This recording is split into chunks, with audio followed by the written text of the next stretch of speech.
Hello and welcome to my motivational channel. आमी स्वपन कुमार मान्ना आज के आपनादेर संगे उपस्थित होयेछि एक नूतन भिडियो निये जा हयतो आपनादेर जीवने काजे लागते पारे। आजकेर भिडियोते टोटाल 10टा प्रश्न निये आपनादेर संगे शेयर करब जा आपनादेर जीवने काजे लागते पारे एबं आपनादेर भालो लागबे। आजकेर प्रथम प्रश्न हच्छे निजेके जानार शिक्षा।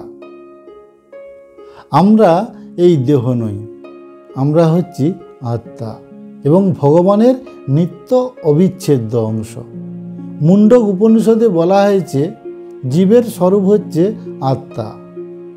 প্রতিটি জীবের হৃদয়ে আত্মা এবং পরমাত্মা অবস্থান করছে। আমরা যদি আমাদের এই দেহকে একটা বৃক্ষের সঙ্গে তুলনা করি এবং এই বৃক্ষে দুটো পাখি বসে আছে, একটা হচ্ছে আত্মা আর একটা হচ্ছে পরমাত্মা। আত্মার কাজ হচ্ছে পাপ পুণ্যের কর্মফলের প্রতি আবদ্ধ হয়ে পড়ে এবং সেটা নিয়েই সে শোকবদ্ধ হয়ে থাকে। আর পরমাত্মা হচ্ছে এই আত্মার পাশে সবসময় থাকে, এ পাপ পুণ্যের কর্মফলের প্রতি আবদ্ধ হয়ে পড়ে না। অর্থাৎ আত্মার গাঢ় হিসেবে পরমাত্মা থাকে। এটাই হলো আমাদের নিজেকে জানার শিক্ষা। আজকে দ্বিতীয় প্রশ্ন হচ্ছে আমাদের দেহ হচ্ছে একটি পোশাক। একটা গাছে দুটো পাখি বসে আছে। আপনি একটা পাখিকে উদ্দেশ্য করে কোনো একটা ছোট্ট ঢিল ছুঁড়লেন যাতে পাখিটি উড়ে চলে যায়। ঠিক সেই মতো করে আপনি পাখিটিকে লক্ষ্য করে ঢিল ছুঁড়লেন, পাখিটি উড়ে চলে গেল। কিন্তু তার সঙ্গে যে একটি বা দুটি পাখি ছিল তারাও কিন্তু সাথে সাথে উড়ে চলে যায় এবং গিয়ে নতুন একটি গাছে গিয়ে বসে। ঠিক আমাদের দেহটাও সেই রকম। আমাদের দেহটা একটা বৃক্ষ। এই বৃক্ষে যে বসে থাকা দুটো পাখি এই দেহ ত্যাগ করে, দেহ যখন বিনষ্ট হয়ে যায় তখন এই দেহকে ত্যাগ করে তারা নতুন একটি বৃক্ষে বসবাস করে। ঠিক সেই রকম আত্মা আমাদের শরীর থেকে যখন চলে যায়, অর্থাৎ আমাদের শরীর যখন বিনাশ হয়, মৃত হয়ে যায়, তখন আত্মা আমাদের এই শরীর ছেড়ে নূতন একটা শরীরে গিয়ে বসবাস করে।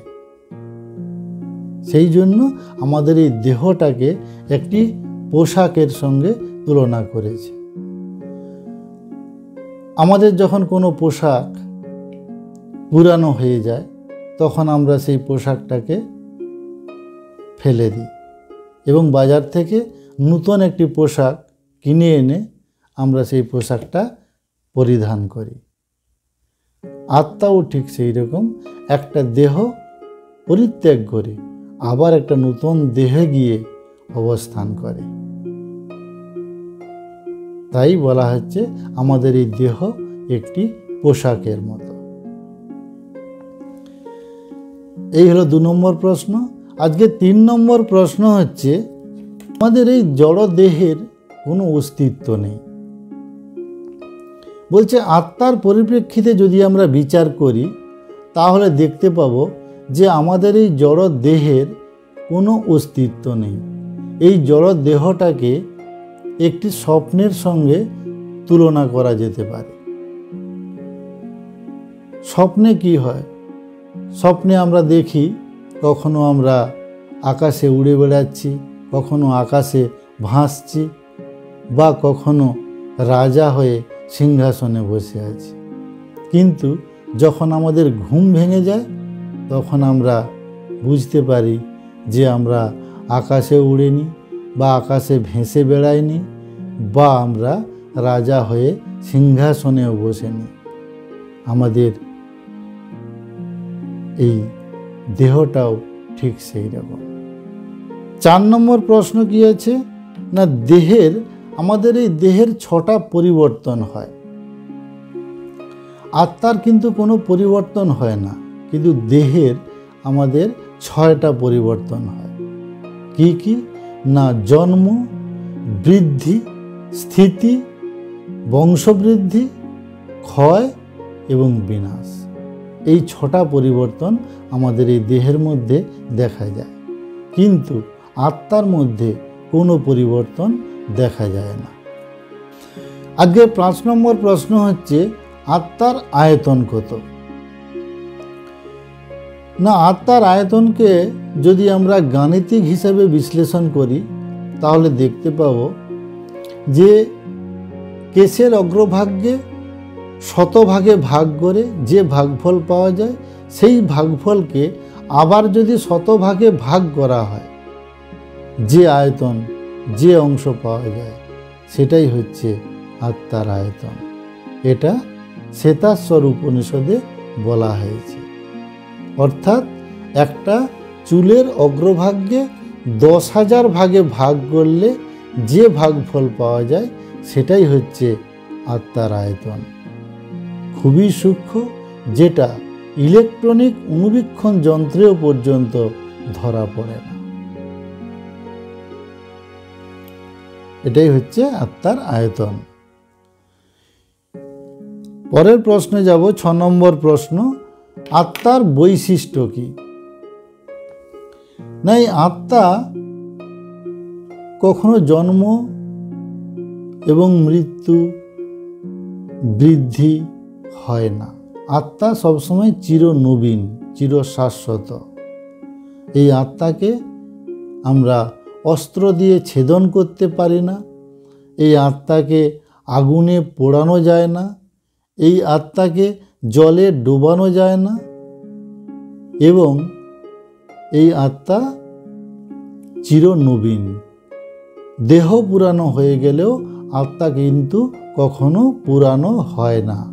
এই আত্মা অছেদ্য, অক্লেশ্য, অক্লেদ্য এবং অশস্য ও অপরিবর্তনীয়। এই হলো আত্মার বৈশিষ্ট্য।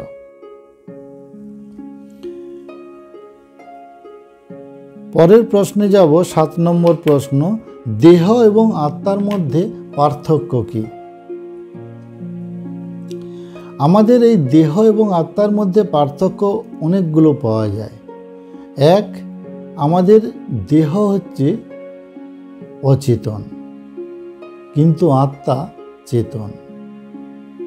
আমাদের দেহকে দেখা যায়, দৃশ্যমান, কিন্তু আত্মাকে দেখা যায় না। আত্মা অদৃশ্যমান, অদৃশ্য। আমাদের এই দেহ পরিমাপযোগ্য, কিন্তু আত্মা পরিমাপযোগ্য নয়। আমাদের এই দেহকে অস্ত্র দিয়ে কাটা যায়, কিন্তু আত্মাকে অস্ত্র দিয়ে কাটা যায় না।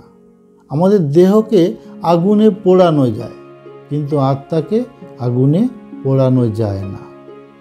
আমাদের এই দেহের 6টা পরিবর্তন হয়, কিন্তু আত্মার কোনো পরিবর্তন হয় না, অপরিবর্তনীয়। আমাদের এই দেহকে আমরা ইন্দ্রিয় দ্বারা অনুভব করতে পারি, কিন্তু আত্মাকে ইন্দ্রিয় দ্বারা অনুভব করা যায় না। আমাদের এই দেহ হচ্ছে অজ্ঞান, কিন্তু আমাদের আত্মা জ্ঞানময়। আমাদের এই দেহ দুঃখ এবং ক্লেশে ভরা, কিন্তু আত্মা সবসময় আনন্দময়। আমাদের এই দেহটা হচ্ছে একটা পরিচালিত যন্ত্র, আর আত্মা হচ্ছে পরিচালক। আমাদের দেহ একটি গাড়ি, কিন্তু আত্মা হচ্ছে ওই গাড়ির ড্রাইভার। এই হলো আমাদের দেহ এবং আত্মার মধ্যে পার্থক্য।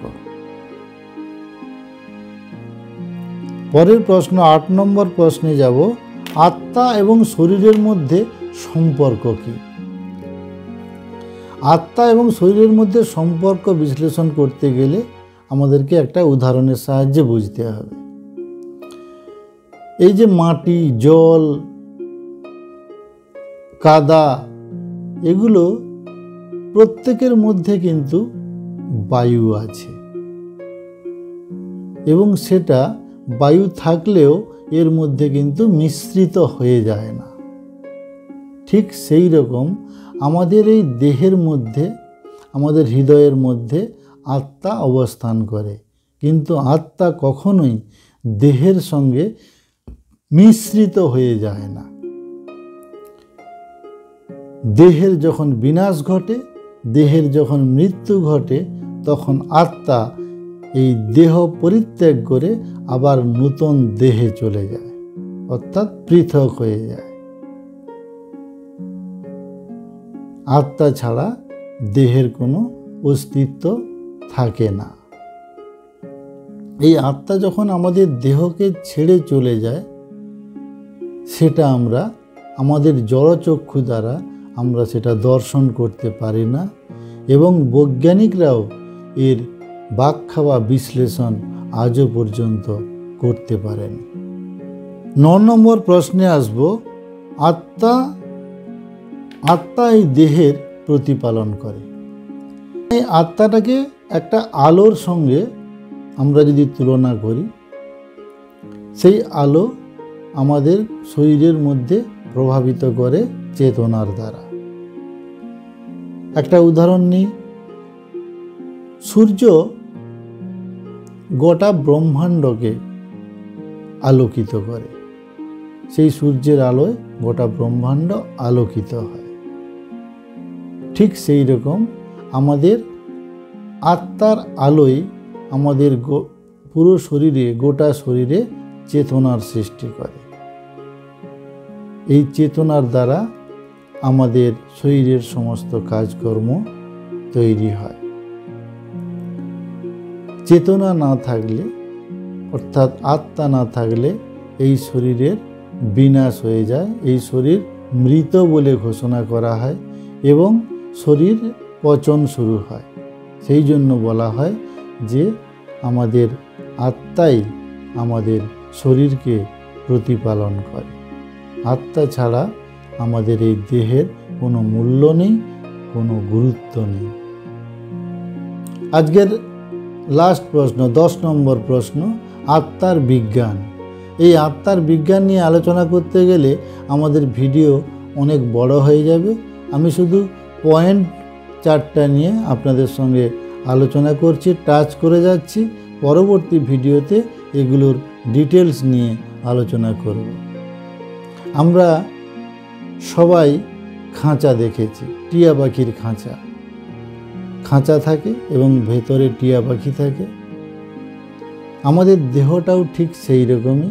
আমাদের এই দেহটাকে একটা খাঁচার সঙ্গে তুলনা করা হয়েছে এবং আমাদের আত্মাটাকে ওই টিয়া পাখির সঙ্গে তুলনা করা হয়েছে। পাখি যদি উড়ে যায়, তখন খাঁচা শুধু খালি পড়ে থাকে, খাঁচার কোনো অস্তিত্ব থাকে না, খাঁচা আর কোনো কাজে লাগে না। ঠিক সেই রকম আমাদের দেহ থেকে যখন আত্মা বেরিয়ে যায়, তখন আমাদের এই দেহেরও কোনো অস্তিত্ব থাকে না, দেহটা মৃত বলে ঘোষণা করা হয়, দেহটা পচে যায়। 2 নম্বর উদাহরণ, আমরা সবাই তামার তার দেখেছি। তামার তার যখন পড়ে থাকে তখন সেটা জড়। তখন এই তামার তারের মধ্য দিয়ে আমরা যদি ইলেকট্রন কণা প্রবাহিত করি, তাহলে দেখতে পাবো যেটা শকের সৃষ্টি হচ্ছে। ঠিক আমাদের এই দেহটাও ঠিক ওই রকম। আমাদের আত্মা আছে বলে আমাদের দেহটাকে ওই চেতনার মতো শক দিয়ে আমাদের জীবিত করে রেখেছে। এটা গেল 2 নম্বর উদাহরণ। 3 নম্বর উদাহরণ হচ্ছে, আমাদের এই দেহটাকে একটি গাড়ির সঙ্গে তুলনা করা হয়। গাড়ি যেমন অনেক বছর পড়ে থাকলে, এক জায়গায় পড়ে থাকলেও যদি কোনো ড্রাইভার না যায়, সে পড়েই থাকে, সে সচল হতে পারে না, এক বিন্দু একটু এগোতে পারে না। ঠিক সেই রকম আমাদের এই আত্মাবিহীন দেহটাও এক বিন্দুও চলতে পারে না। অর্থাৎ আমাদের এই দেহটা যদি গাড়ি হয়, আত্মা হচ্ছে ওই গাড়ির ড্রাইভার। 4 নম্বর উদাহরণ হচ্ছে একটা ঘর 1000 বছর ধরে অন্ধকার হয়ে পড়ে আছে।